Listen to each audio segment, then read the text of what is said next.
Aiden packed supplies into his car, checked the repair one last time, and headed southwest. Our destination? The collapsed tower, an area that his dreams and nightmares had been warning him for weeks is incredibly dangerous, but we find ourselves ready. There's little else we could do to prepare. We have food, water, good armor, good weapon, and our mind is as sharp as a knife. If we cannot succeed now, Aiden doubts he could ever succeed.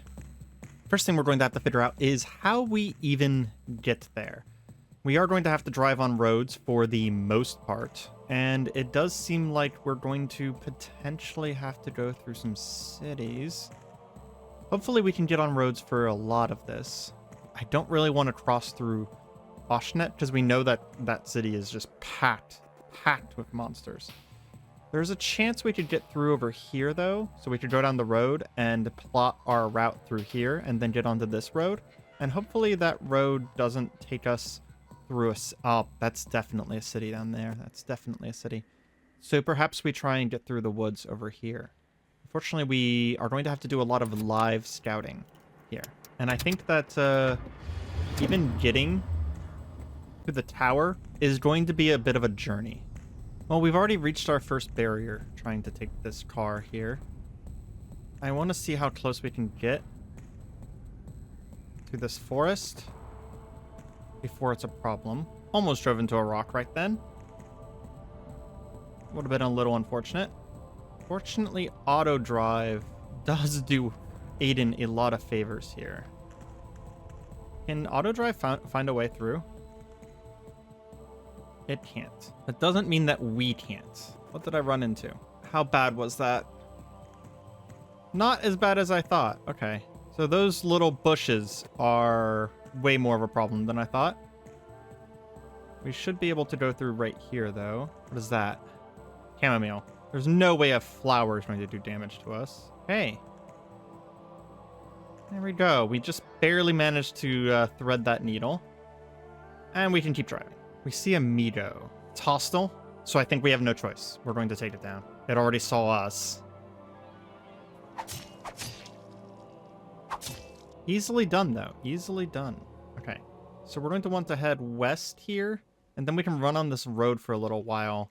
The woods look pretty thin here, so hopefully we can get through again. Do hear the sounds of some sort of bandit or something like that off in the woods to the south. Okay, let's once again check our trajectory. It is a little problematic. Let's go ahead and slow down. None of that is a bush. Kind of want to weave our way through right here. Ugh. Not ideal, but not as bad as it could have been. We spotted a zombie horse, of all things.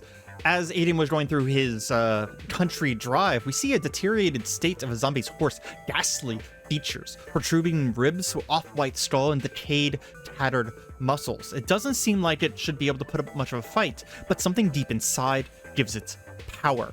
Black, reeking ichor drips from its wounds. Well, I don't want to challenge that to see if it's faster than us.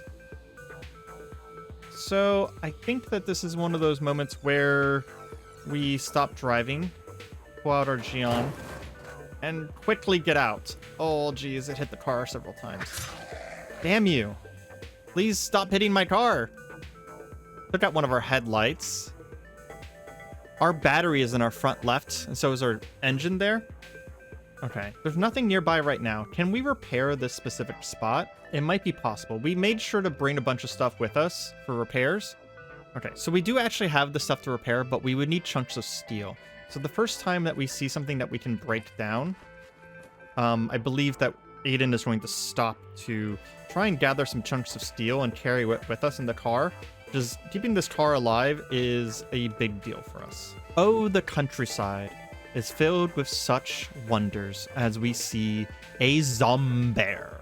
This black bear's eyes ooze with dark, oily fluid, and its flesh is torn and scarred. It shuffles as it walks. It is hostile to us, but I don't think it sees us yet, somehow. So we're going to drive a little bit to the north here, speed up, and just trying to get away from it, to be honest.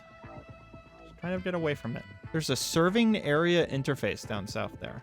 I don't know what that means. Some sort of power substation. I'm finally on a road and heading west. I don't think it's going to last long there, though. Oh, great. More wonderful wildlife as Aiden passes by. A horrible mutant monster that's been zombified. Though it looks weaker than its living counterpart, you feel much more hostility from its black, oily eyes as Aiden dubs it a Zowlbear, which is a zombie owlbear. Owlbears alone were already a problem. A zombified one, it's just angrier. There's a possible horde in front of us. I think the most prudent thing anytime Aiden runs into a horde is to stop driving and get out and take care of it. We will never know how large these hordes are when we're out on the road, so it is much more responsible for us to take it out. Scout ahead real quick. Okay, it looks like we're good. Because if they end up being huge and we try and navigate around them, we could just get our vehicle absolutely destroyed. Aiden found a few more hitchhikers along the road here. Nothing particularly interesting in them. Maybe a denarius or two. But we are growing closer to the city very quickly. And looking at our map, it does look like hopefully there's going to be a bridge up ahead. And then just beyond that bridge is going to be the collapsed tower. But as we get closer to the city here, we are realizing that our challenges are going to be mounting against us. Because the closer we get to a city, the worse this is going to get. We did just find a vehicle on the side of the road, and it looks like it's in really good condition. The luxury sedan. I think we're going to take a moment to disassemble part of this vehicle and destroy the Migo that was sort of defending it by probably coincidence. As it tried to run away, Aiden pulls it back to himself, pulls it back onto his sword. Okay, it is daytime, so this is a very good time to take a look at this vehicle. Let's see, is there anything in it? No, not really. If it's in a absolute destroyed condition, then we will probably... Ooh, integrated cooler and heater. We will probably at least just rip it apart for parts.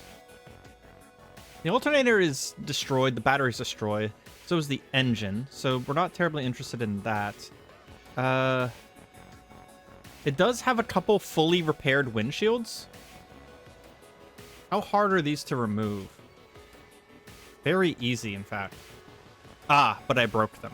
Gotcha. What about the trunks? How easy are those to remove? Ooh, I can remove the trunks fairly easily, and in fact, it even produces a steel frame.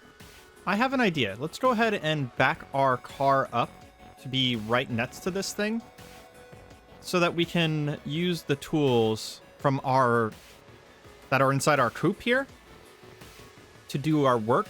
And Aiden is going to take a moment here and see how much we can get out of this. There's another steel frame. That one's pretty badly damaged, though.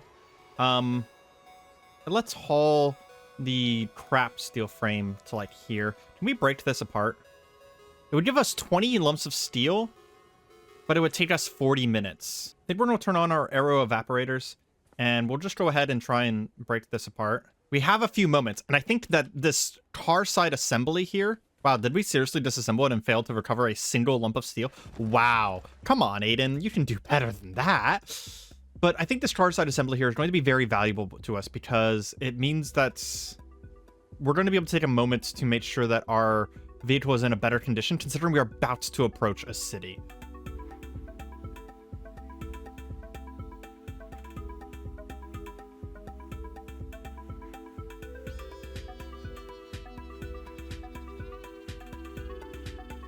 Aiden spent the majority of the remainder of the day taking apart parts of this luxury sedan. There's a lot left here, but we did manage to repair a lot of our car as well.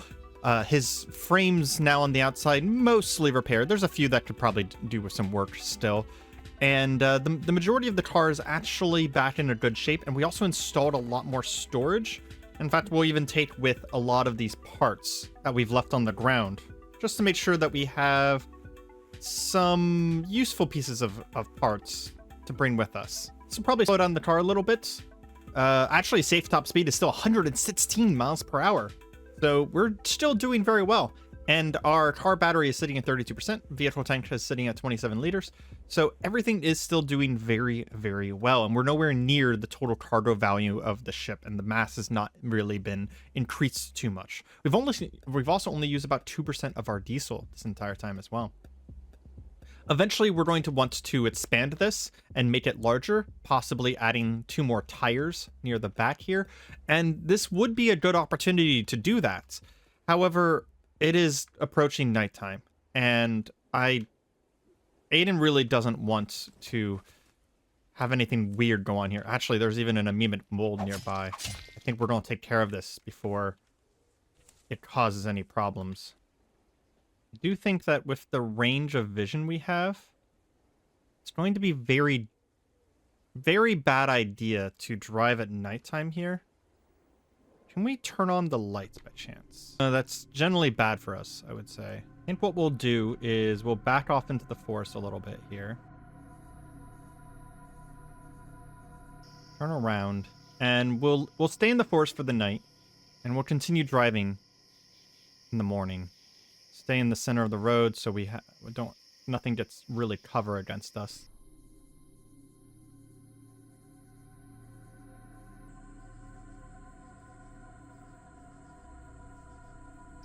As we were reading in the nights, Aiden heard footsteps in the northwest. We need to make sure that there's nothing nearby. Oh. Some sort of triceratops type thing. It is fleeing and pretty badly injured.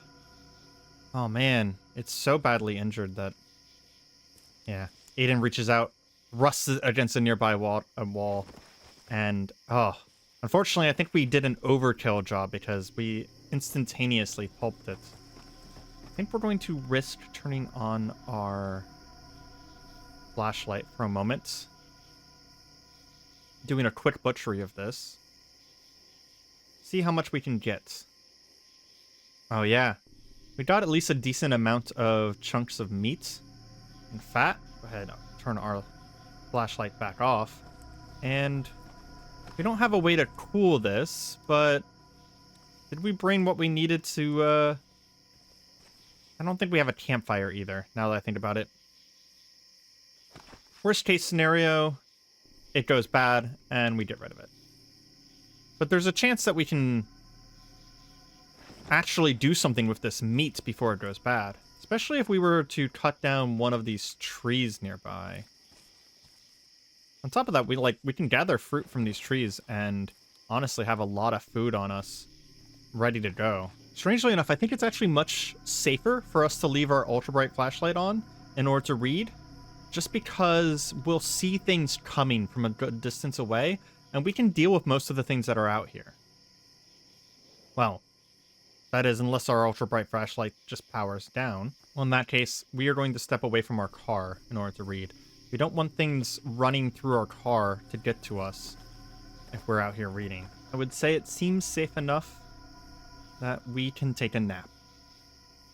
Morning has risen, and today is going to be the day. And we approach the city. Hopefully this goes well. To be honest, why is it failing to start all of a sudden? I think I left the AC on and we killed the battery. Hold on. Is there something we can do about this? I think we have jumper cables. Can I jump the vehicle with my own cybernetics? Let's try. We'll attach one side to our CBMs. And then attach another side to that. Is that doing anything? It doesn't seem to be. Oh crap. We killed our car. I wonder if the other one has any juice in it. We'll go ahead and grab our H&K, wheel it over our back, be ready for pretty much anything. And we'll head farther down the road here, see if this other car's battery was in at least enough of a condition that we can use it. I think it might even be on the ground, to be honest. We kind of tore this thing to shreds. Yeah, I don't even see a battery in it, so I guess we're going to have to go on foot for a little bit. We know where our car is, and it's in a relatively safe spot. I don't think it's going to get torn apart. So I guess this is the time to... Oop. We just saw another car back here. This thing's a piece of work. There's no way this thing has an operational battery. Yeah, the battery's just completely shot. Well, as we approach the city, we do see a bridge there. We're going to be able to get in. To be honest, leaving our car to the north there may actually be the best case scenario. It is a retreat point, a fallback point for Aiden. And we wouldn't have been able to get too much closer anyways. There's a Mido scout tower here, some dinosaur nests, and an absolutely crazy amount of dinosaurs. Let's look at all of these hatchlings. That is wild. Aiden would love to get closer and get a really nice look at these things and really take a look at all these baby dinosaurs, but those are adult dinosaurs looking after their young. It would be unwise to approach that. Also some ants on the street here. It looks like the ants and the dinosaurs might be fighting. Hard to say. Yeah, they're definitely fighting. The ants don't seem to mind us too much though, so we'll leave them alone. Holy crap.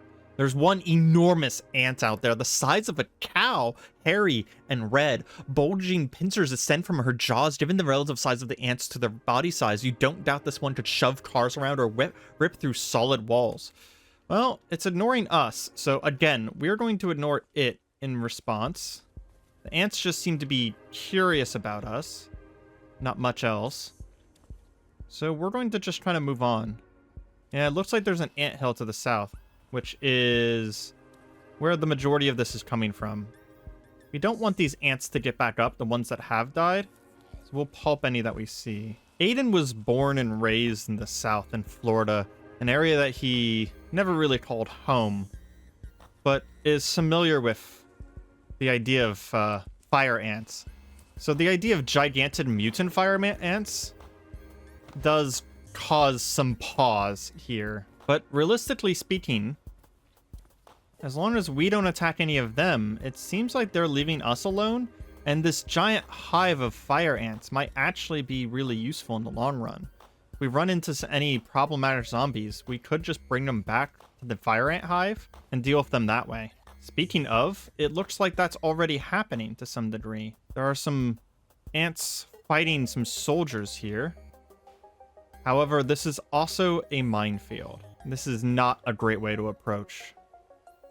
We step on a mine, and it could be over for us at any moment. Okay. That ant just ran in a straight line back towards us. So realistically, that means that there's no mines, at least right here. Oh, that was nerve-wracking. Do you have a battery? Let's check. There is a car battery in here, but it has no charge.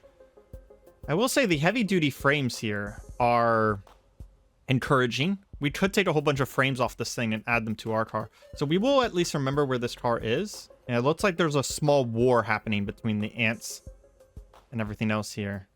We're really close to the collapsed tower now. In fact, we even can see the collapsed tower to the north. The issue here is that we're going to have to... Perhaps we're going to have to find a base. A temporary base here in town. As close to the collapsed tower as possible. Looks like there's a gas station, restaurant, outdoorsman. Okay. Also, there's some sewers. In fact, we should probably head for the sewer and travel through the sewers as quickly as possible to get down to that collapsed tower. Oh my gosh. There's more of a minefield here. Okay. That minefield extends on both sides.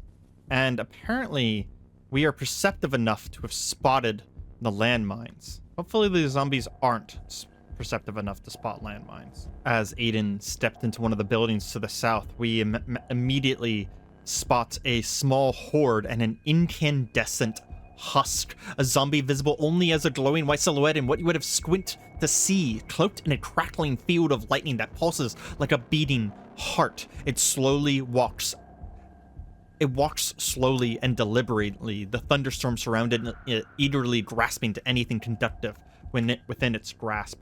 We are going to pull our suit on and wear our gas mask, ready for combat. In fact, we're even going to cast wind running on ourselves. And it is between us and the manhole we want access to.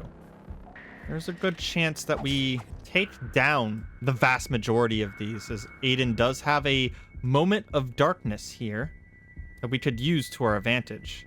Draw in just a few at a time and slice them down as they get too close to us.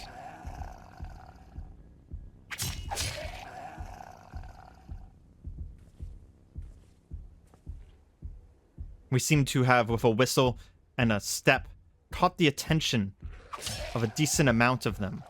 We don't want those grabbers to be grabbing hold of us, though, because they will pull us back into the incandescent husk.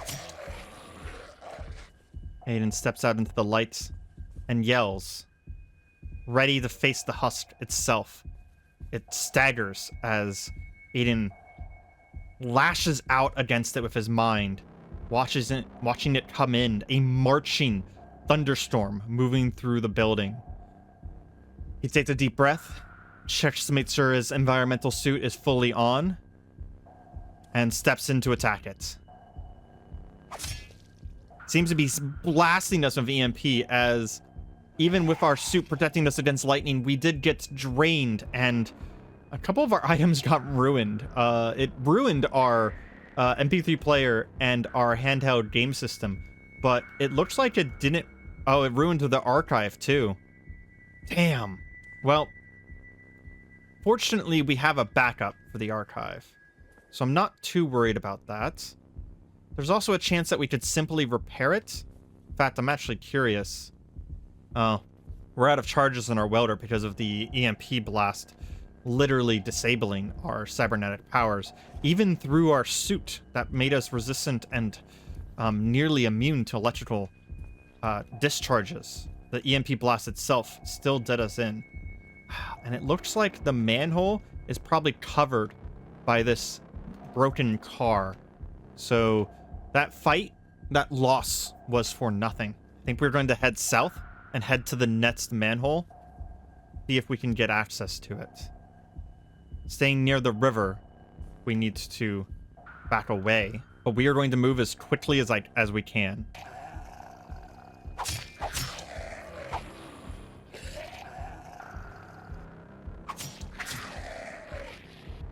We're approaching the intersection now. We can see the entrance to the manhole in the distance. With the power of Mindhammer, we can fight in the middle of the street now. Aiden taking down a handful of the zombies. There's a Night Stalker coming in behind us. Dissolute Devourer. We might have to move away. That is quite a few zombies that can see us right now. How badly injured is this Night Stalker? Not at all. What is our closest option? The building to the southwest. Aiden breaks into a run, dashing for the building to the southwest. He sees a window in front of him, smashes it immediately, steps inside, pushes back one, pushes back another, crushes it down with his mind. We're gonna step into the shadows.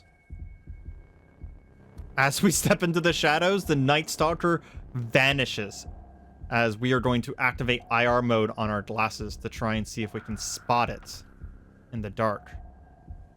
I don't like that, though. I don't like that one bit. This little Devourer comes in, and we blast it backwards. We're going to go ahead and activate our adrenaline pump to make sure that we regain some of the stamina that we're losing quickly. Step up to the Screecher, take it down as quickly as possible. This is becoming a problem quickly. I think that Screecher did manage to get a screech off. Okay, what is our next fallback point? It looks like there is a clear path to the bathroom, a door we can close, and then a window we could get out of.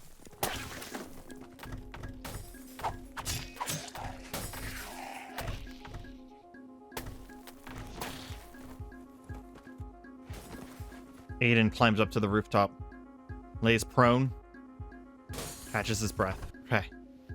We're good. We're good. We don't have the ability to leap off the rooftop willy-nilly. But with most of them down, I think we have time. Yeah, we can go ahead and activate our crowbar. Pop this open. Come on. And head down. Oh, we're definitely going to have to find some sort of base. Some sort of place inside this city that's really close to the collapsed tower. Because that was harrowing to get into here. See a frog mother? What the hell is that? It's a large, bulbous creature with an extremely large mouth and small, stubby legs with no feet. Drenched in an oily, greenish-black substance, its flesh seems to rapidly decompose and reconstitute itself. It is covered in large, white pustules that seem ready to pop. No. As we lash out to it with our mind, it is staggered. And then it... What? It seems to have spewed out things from its mouth. Some of the pustules pop, and the frog mother opens her mouth and vomits tadpoles at us. Now we have tadpole restrictors. This resemblance, the only resemblance this creature bears to a tadpole is its slick black green skin and slender body. Its 3 appendages resembling long tentacles or pseudopods propel it across the ground at maddening speed. It has no outward sensory organs or mouth, and steam rises from its skin as if it is burning away its own life force to catch you. We're gonna shove back the nearest ones of these. Now that they're out of our way, we'll shove back the mother itself. Oh man. Aiden wasn't expecting a boss fight down here, as we're going to take to running a little bit. It lashed out to its tongue, grabbing a hold of us, pulling us back in. But we did manage to block the damage of our Xion, as we're going to ignore the tadpoles as best as we can, shoving it against the wall, taking this thing like we would take a dissolute devourer. Oh my gosh, it's still full. And we're running out of stamina fast. Is there anything we can do? Anything we can do against this thing? It is starting to bite us now. The constrictor's taking too much of our time. We're going to stagger it one more time and just try and get away. Oh, we pull away. We're inside the car above. We're gonna go prone as Aiden just barely managed to pull away from this thing. Get our stamina back.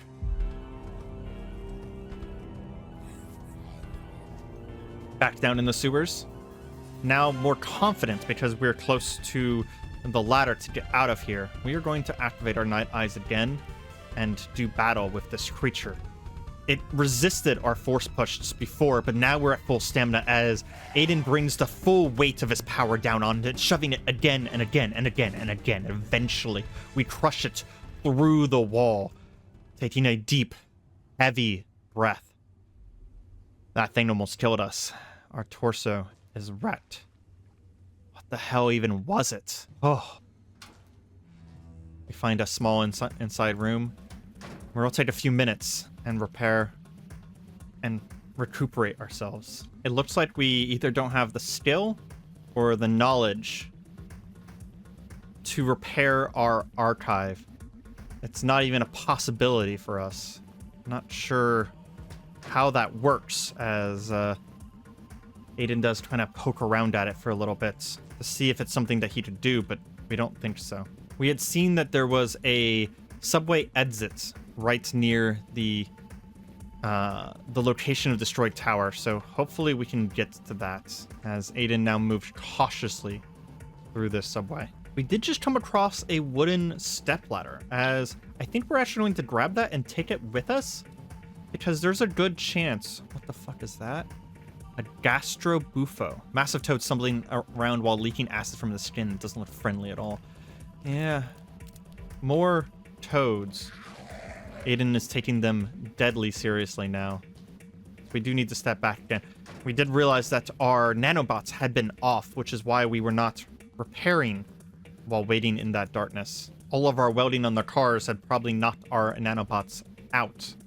We are going to check to make sure that there's nothing in us as well. No poisons. It's like just antivirals are in us. Good.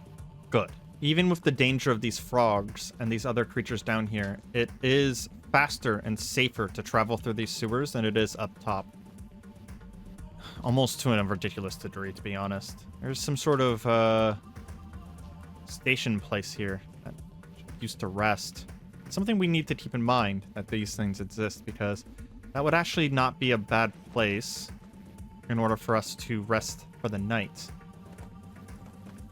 Considering all the supplies we're finding down here, we are going to want to keep an eye out for any sort of battery down here as well. In fact, I think I just found a map of the sewers. Yeah, Savory Sewer Drainage System. Okay. Aiden's going to go ahead and turn on his cranial flashlight and take a look at that. Oh, look at that. That is much better. Okay, so we're going to want to get to about here then, it looks like. That'll be our nearest exit. It looks like the sewers don't actually directly interact with the collapsed tower itself. Well, we should be able to get pretty damn close to it. I was correct in thinking, though, that Aiden was going to be in for quite a journey, even just trying to get to this collapsed tower. Oh, we just found a CBM. As we checked one of these side places, we found a thermal dissipation CBM. It's a set of powerful heatsinks and super materials woven into the user's flesh. When powered, it will prevent external heat damage up to 2,000 degrees Fahrenheit.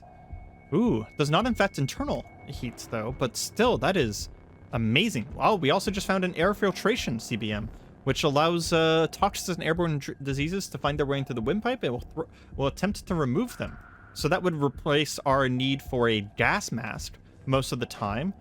If paired with something that would cover our eyes, we actually wouldn't need a gas mask whatsoever. Even if nothing else happens in this trip, Aiden is actually thrilled to have found these new CBMs and have his friends at the Azzodi install them. We're close now, but we're not going to want to exit the sewers in our current state. Some sort of greasy stink toad is there.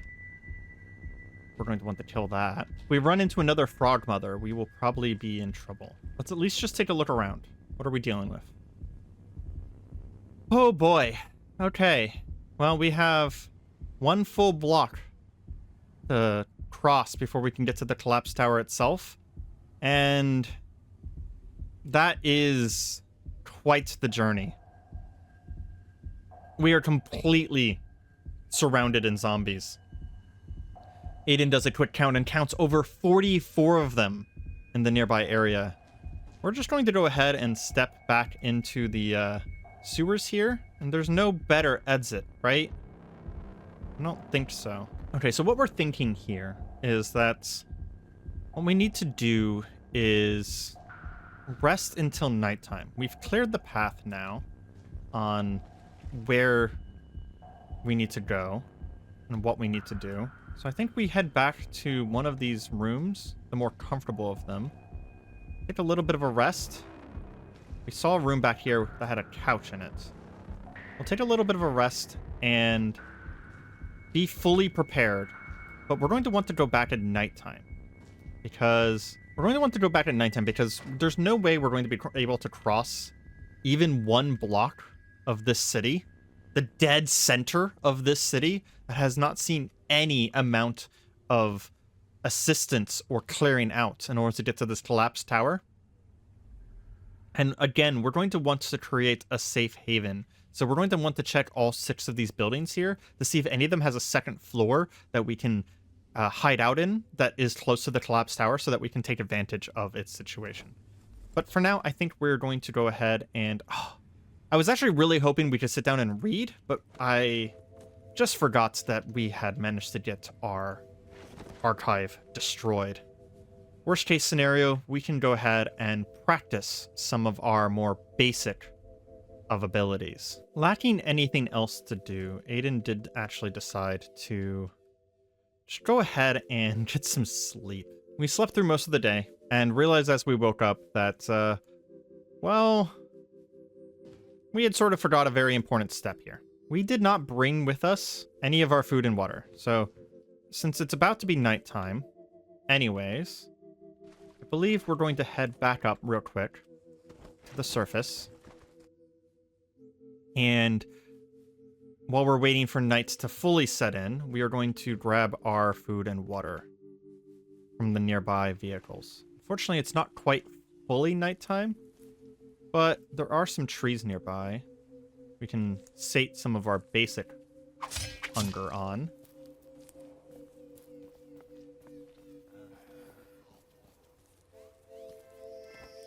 Supplies in hand, Aiden heads back into the city, back to the ruined car, going through the basement of the car, the floorboards of the car, and back towards his destination.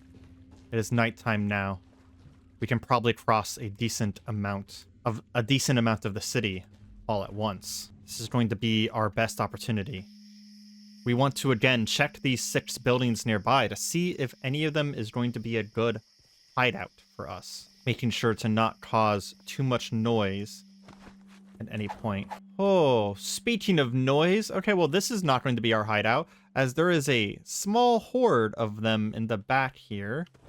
We'll go ahead and step right back out that window. We did see a ladder in the back, though.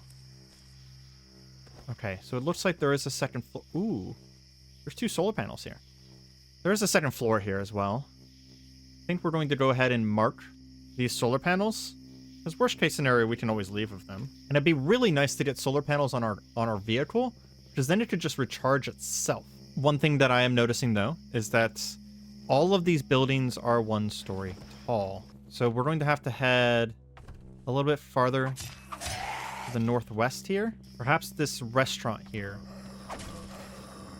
Oh, as we were checking out the restaurant, a zombie Night Stalker just appeared from nowhere in the darkness and thrust us off backwards. We're going to go ahead and turn on our light IR glasses here in order to try and pinpoint his heat signature in the dark. Oh, without these, that would have been a problem. Well, I think we have a problem either way, as we are now surrounded in gangrenous zombies that are exploding poison in our lungs. Where were those stairs? Where were those stairs? We need to get back to them as quickly as possible.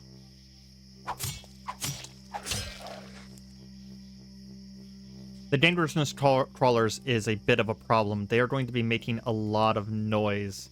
Anytime we kill one of them, they're going to explode. I do think that these soldier zombies are coming out from the nearby base. Oh, beautiful. As Aiden checks one of the corpses of a Black Ops zombie, not only do we find some MRE packages, but we find one of our favorite toys, a grenade.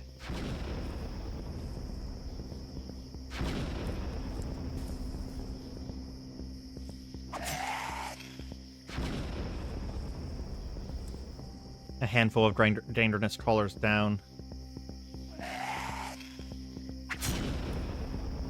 We are making so much noise. We also see a zombie blank in the distance. That guy is a problem for us. It does seem like they're being attracted to where the dangerous crawlers died and not necessarily to us. That means that they have not seen us yet. We really need a safe place to approach this tower from. What about this gas station? What's the backside of this look like? There is a room back here that is completely unoccupied. Mind you, there's a shady zombie back here. And it takes a moment to kind of take a look at his surroundings, take stock, take these things down as quickly and silently as possible. Gas station will be a fallback point. Not a good one, but it will at least be a fall. Holy shit! As we approach the collapsed tower, we see a horde so thick we can't even see through it. It is literally blocking our vision of the tower. The whole horde seems to be moving. Shuffling north. Something must be drawing its attention. What the fuck could it even be, though? Aiden is just going to avoid them. We can see farther than they can.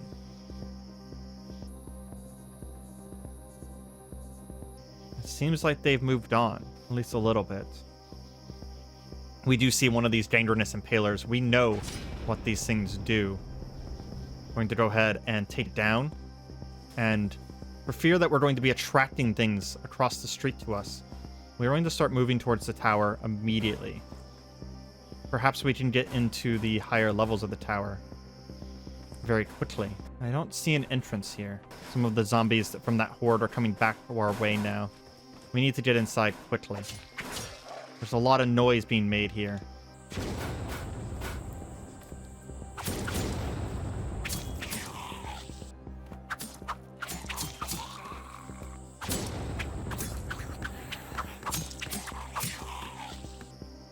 Cacophony of explosions in the night.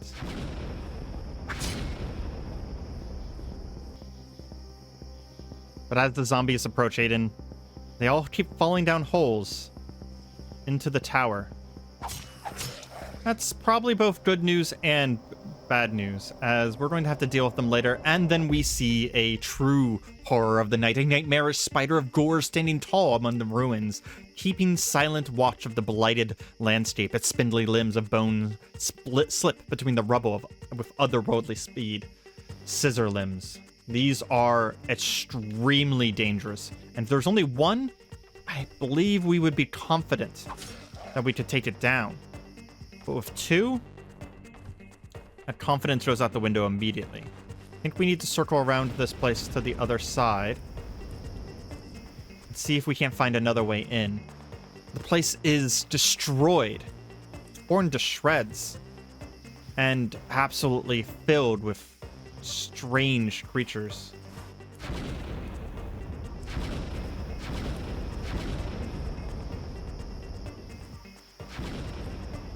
Our gas mask is actually running out of its filter really fast at this point. We're going to have to start taking these guys out from a distance instead of doing it while we're waiting in the gas. Soon, we're not going to have an option. Okay, I think we might have a way in here, though. Maybe not. I really don't want to have to jump down to one of the lower levels as our main way in.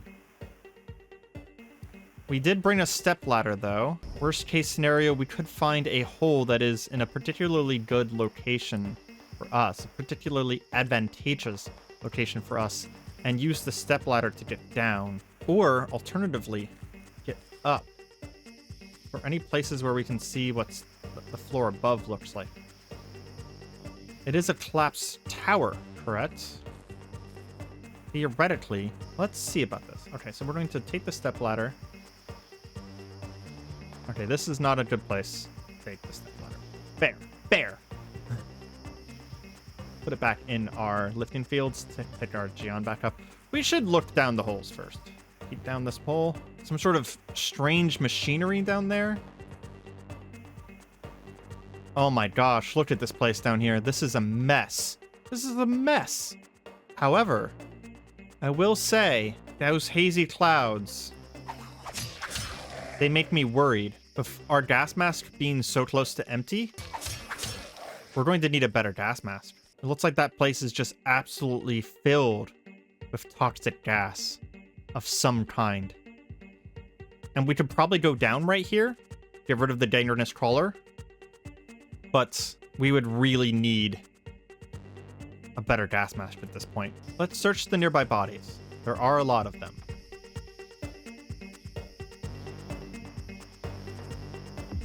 Now that Aiden knows what he's dealing with, he backs up and considers his options. The ruined tower, the collapsed tower, is a nightmarish location, filled with some sort of strange gas in its interior. As we are sitting here with only a few charges left on our gas mask, we are considering whether this is a bright idea to approach this place unprepared. We have just recently gotten an air filtration CBM that lies back in our car, and we have solar panels available in some of the nearby buildings. I believe it is prudent that instead of approaching this haphazardly, that we take these solar panels back to our car, get it charged up, go back home, if only for a moment, and return fully ready to deal with these challenges. It will only take a moment. We already know the path. We can get there and get back. I believe this plan is worth our time. But with that, we're going to have to leave it here. Aiden is going to take down some solar panels, bring them back to his car, get his car back up and running, return to the Azodi in order to get a powerful CBM that will allow him to fully explore this location. And at the beginning of next episode, Aiden is going to dive deep into the collapsed tower that we now have had eyes on.